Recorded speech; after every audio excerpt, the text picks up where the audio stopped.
What's up guys, how is it going? Welcome back to Meditone TV. Welcome back to another brand new reaction video on this channel. So in this video today, what we're going to be watching and what I'm going to be reacting to is a video titled 3 Horror School Lockdown Stories. So without further delay, let's jump right into this video and be frightened a little. Let's go. According to the title, these stories are based on true events. It was a typical boring day in calculus, only it was Friday, 7th period, meaning the week was almost over and spring break would finally be upon us, so everybody was getting antsy in their seats, I could tell. We didn't have a test that day like a lot of my friends did with their other teachers, so our teacher in the middle of class just decided to start playing games with us on Sporcle.com. He was a very laid-back teacher like that. As we were doing some brand logo quiz on Sporcle, I remember the exact moment it happened. Right after my friend answered a question, I remember the exact answer too, Adidas. The dean's voice came through the loudspeaker. He sounded panicked and frantic as he told all the teachers this was not a drill and to go into lockdown.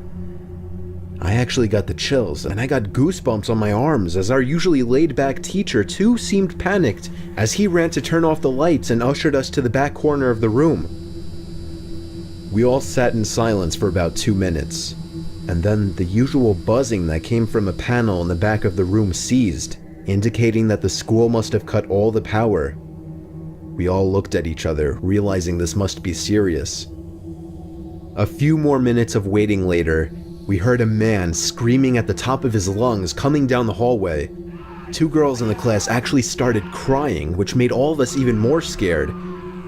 As the screaming got closer to the classroom, the lunatic-sounding man started banging on the lockers while screaming, "I'll kill all of you."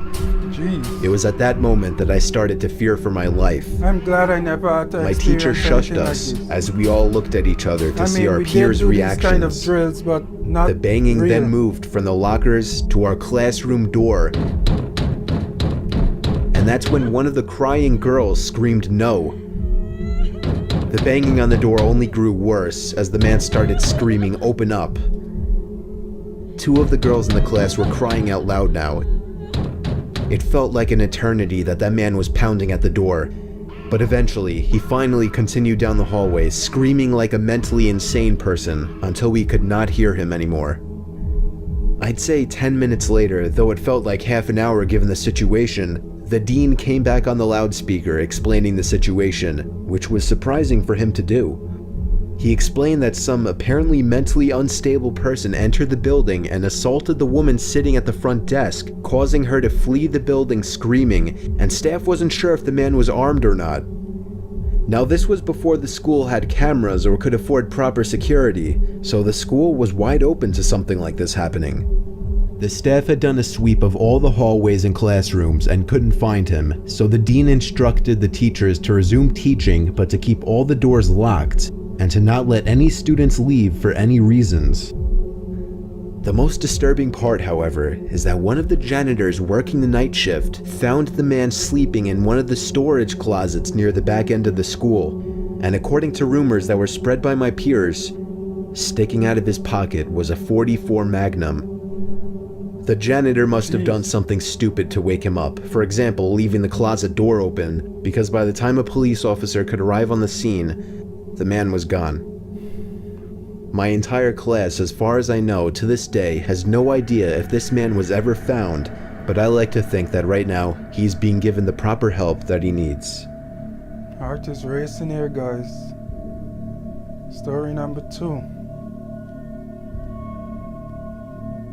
My school has 2 lunch periods. First lunch period is for all 6th graders and some 7th graders. The second lunch period is for the other half of the 7th graders and all 8th graders. The lockdown happened in the beginning of October. The day the lockdown occurred, it was overcast and rainy. During the first lunch period, I heard 4 loud booms. I personally thought it was thunder, but the entire lunch crowd started screaming. I was thinking those kids were just serious pussies, but the campus security came in and started yelling at people to go into the multi-purpose room, and the kids who were in line buying lunch had to throw out their lunch and come inside. Me and some friends went inside the room along with a huge group of other kids. Everyone was curious as to what was happening. Our multi-purpose room is huge, and the back wall of the room is made of see-through glass. When me and my friends were rushed inside the campus, security was covering the glass with the curtains, and there were adults at every exit.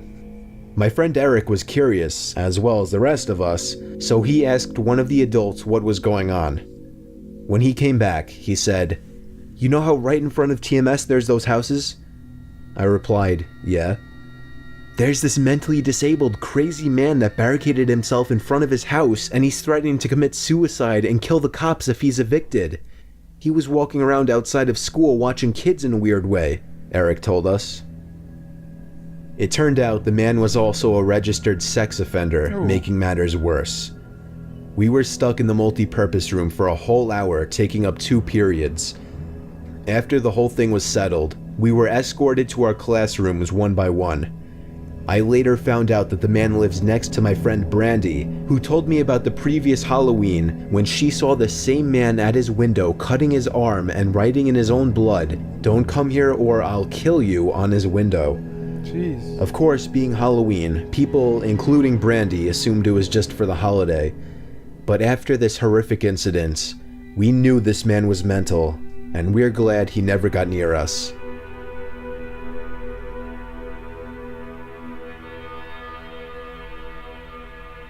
I'm 22 years old, fresh out of college, and I recently got a job at my old high school as a sort of computer intern in the school basement.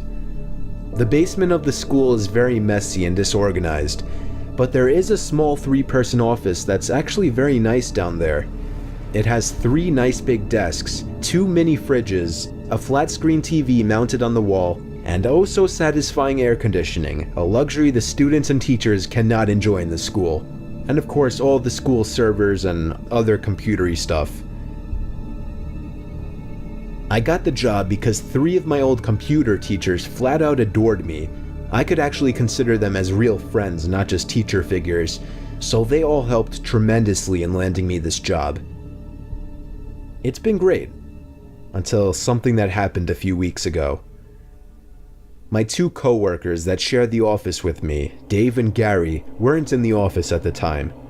They were upstairs working on papers or whatever. I was eating my sandwich during my lunch break when I got a phone call from one of the women in the front office telling me the school was on lockdown and that somebody, possibly armed, had entered the school. There wasn't much that I could do other than turn off the lights because, surprisingly, as nice as this little office was, it didn't have an actual door to it, just a big opening, and the door to the whole basement didn't even have a working lock. For my own safety, I did turn off all the lights in the office and my computer screen. I kept my phone on the desk, texting both Gary and Dave, but they wouldn't respond. I sat down there in the dark, playing games on my phone for like 20 minutes, waiting for the call from up front to tell me to resume working. I had no idea what was happening. I couldn't hear what was going on upstairs from down here, but I was not allowed to make any calls until I was informed that the lockdown was over. Then, the noisy basement door opened. As the creaking echoed across the basement and into my office, I sat up from my seat, wondering if I should call out Gary or Dave. I was eager to get some info from them. How foolish would Someone you be? then came running down the stairs, and their footsteps were approaching my office. I pushed away my chair and crawled under my desk. Somebody entered the office, but did not turn on the lights. There was just silence. I can't even describe the fear I was experiencing. I felt like if I made one sudden noise, I'd be a dead man. Suddenly, my phone dinged as I got a text message. Ooh. I felt my entire world shrivel up and die at that one moment That would as I stop your clenched my heartbeat teeth in right away fear. if that actually happened. Footsteps suddenly moved closer to me until I finally dove out from under the desk in capitulation, begging whoever it was not to kill me. And just then, someone grabbed my arm and pulled me up. It was some guy in a red plaid button-up, jeans, and a reddish-black cap. He told me, "It's okay, I'm just down here hiding with you." "What's going on up there?" I whispered to him. He kind of ignored my question and asked me if there's an exit down here. I told him, "Yeah, around that way." Before he could do anything else, I asked him, "Who are you?" There was a brief moment of silence. Before he started explaining he was coming in to pick up his son, when a teacher told him to hide. After his explanation, I checked my phone and saw the text I received was from Dave. It said, "Dude, this is fucking crazy. Some guy with a gun shot Mr. Buckley. He's wearing a red shirt and a hat. Whatever you do, don't come upstairs." I was about to reread that text out loud to the man, until I realized. I looked up and felt my stomach sink. The man seemed to catch on to my suspicious stare. Panicking, all I could think to do was to run for the upstairs. A gunshot echoed through the basement and I could hear the bullet ricochet off something metal in the darkness. Jeez. But thank God the bullet missed me and I made it upstairs.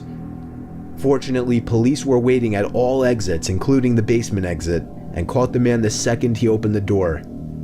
More good news, our teacher Mr. Buckley survived the gunshot. It was later determined that the man and Mr. Buckley had some beef for whatever reason, but that was never revealed. All we know is that Mr. Buckley couldn't have done anything that would have warranted this kind of reaction. And I know that the sound of that gunshot will forever echo in my mind.